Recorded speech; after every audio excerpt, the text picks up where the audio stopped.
So, in the meantime, here is a Top Gear Battle of the Generations. Meet the Austin Healey Sport Club. They like tweeds and beards and beer with soil floating in it. And they think car design peaked in, about 1968. Meet Abzi and his crew. They like hoodies and trainers and Argos jewellery. And they think the ideal number of speakers in a car is about 68. These two groups are the chalks and the cheeses in the world of the different car cultures. And we've brought them together to settle an argument. You see, I think this modern obsession with horsepower is absolutely idiotic. But a simple, light, well-sorted classic will be more than a match for some youth car with 5,000 horsepower and a big stereo. Yes, and I think the opposite.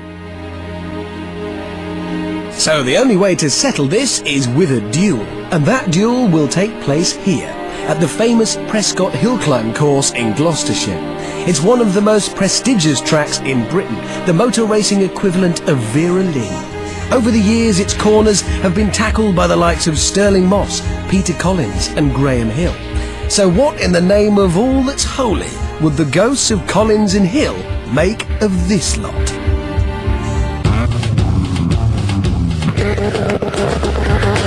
And here comes my car now. I'm sort of guessing that's not your kind of thing. No, not at all. What colour is that? National Health Service green, I suspect.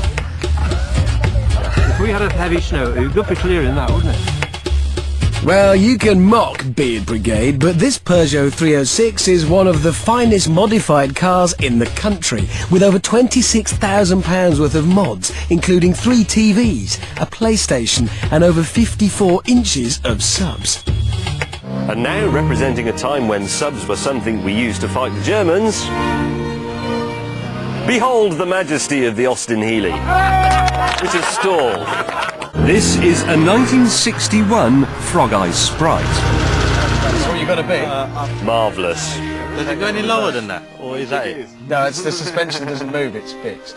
Ah, okay. It's kind of exactly old-fashioned. Yeah. In this battle of arthritis against acne, it's Hammond's group who have the power advantage. That's a 3 litre V6 at roughly about 200 brake. That's probably about 5 times what he's got over there. Possibly. But what do you reckon 0-60 time? About 6.2 I reckon. Oh, that's right. Bet you probably got a more powerful stereo than he has. By contrast, the geriatric Healey sports a modest 130 horsepower, almost 100 less than the Peugeot. What about the top speed? Well, again, the gearing would probably bring that down to about 95. That's not so good, to be honest. And the classic car boys were worried about the fearsome brakes on the Max Power car. Still, we didn't win 2 world wars by standing around moaning. So, some serious fettling began to make the Healey lighter and more agile. Marvellous. Thank you very much.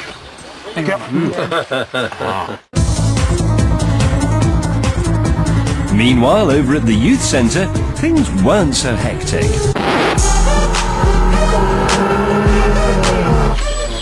You've got 4 screen. This is the best bit. It's a colour camera as well. Now, this isn't necessarily going to help us go faster. Not really. Both cars were ready for their timed runs up the hill. We just needed an independent driver. Someone who follows no car culture, who has no age, who has no friends to text, and no real L preference. Push the tempo, push the tempo, push the tempo, push the tempo, push the tempo, push the tempo.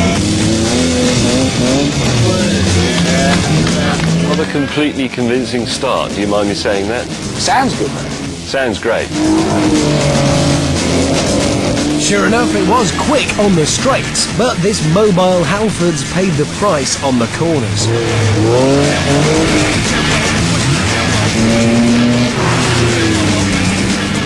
Sort of a bit James Bond filmy, isn't it?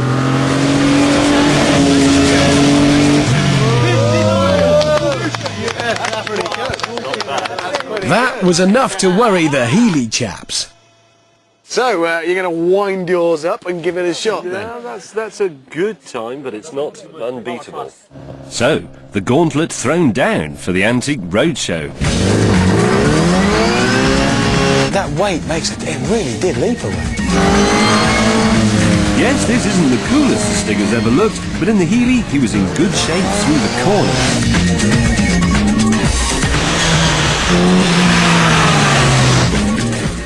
Oh, getting close. The Healey blitzed the last two turns, but would it be 59.26?